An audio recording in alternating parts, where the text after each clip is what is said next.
Yeah. One scrimmage? Yeah, we're done practicing. That's all we need right there. No, I mean, it was good today. Like, last night was the first practice we had with everybody. So, you know, it's going to take a little time, but I like the way everything looks so far. Chris, what was your impression when you took the microphone? The first thing they started doing was chanting so loud that you couldn't actually talk to the fans.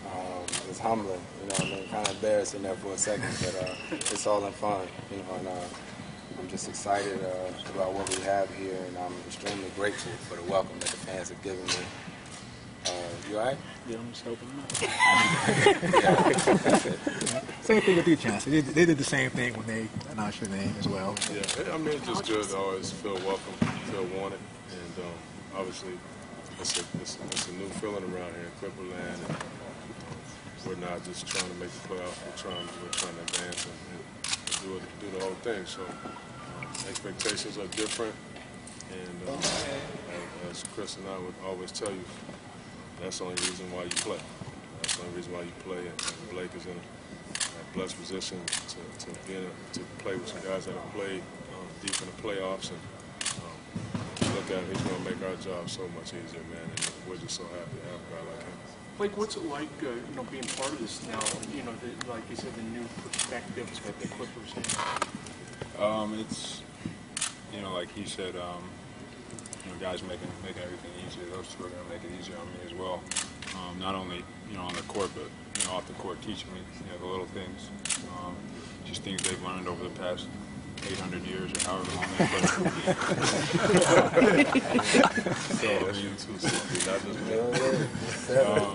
been. So, you know, I know myself and the rest of the team, you know, welcome, you know, all the inside the tips and whatever they have.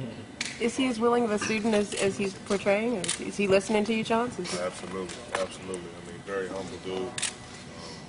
That's why you guys are in a privileged position to be watching him for the next however many years, watching greatness as he evolves. As he evolves. Yeah, he got 35? We might. Man. Blake, what did you think with today specifically? A game like this, and Mo Williams is diving on the scorer's table trying to save the ball. I mean, that does have to say something. It says a lot, you know what I mean? That's what we're all about, too. And I think Mo sets a high standard with that. You know what I mean? I think when you have vets doing different things like that, the young guys have no choice but to fall in line. You know, and I think that sets a great precedent for our season. That, like you said, it's high expectations now, not just from everybody else, but from ourselves. So we're going to have to work hard day in and day out, and that's the only way we're going to get to where we would like to go.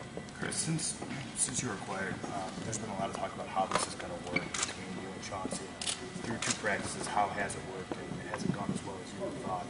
It worked just fine to me. I mean, it's going to take some time because, you know, it's our first time playing together, all of us. You know, so it's not just about how it's going to work with us, it's how it's going to work as a whole. I have no problems.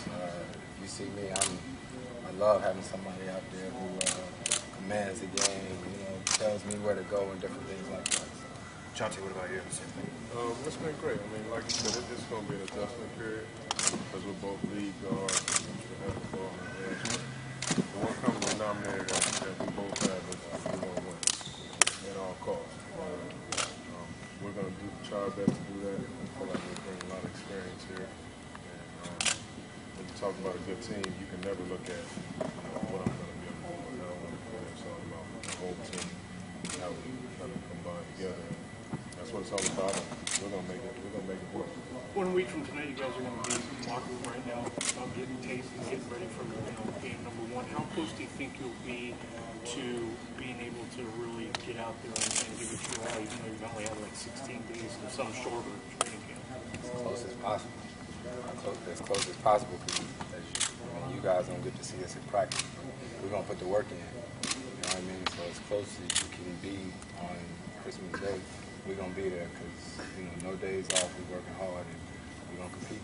I know you guys went out to dinner the other night. Are you literally to the point where maybe you need to have sleepovers or go out and? Whoa. I mean, you know, you literally have a week to get to know each other. Put that on the record. Never be into that. But seriously, how do you become a team that fast? Like in a week, literally. I mean, what you have to do is not try too hard to force it. You know, you got to go out and you got to compete.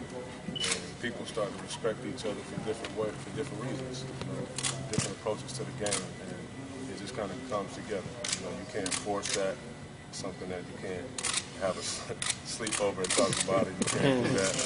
I think we're far past that, but you just go out there, and this is a job for all of us, even though it's a game and it's fun. We know that we go out there and try to win every single game, and at all costs, and that's the mindset that we're going to continue to have. Okay, thanks, guys. Hey, Chris, have you figured out how high to throw it to Blake yet? No. What's you, John? I got some suggestions. Let me know. Yeah. Thanks. Hey, Blake. How are you? Good.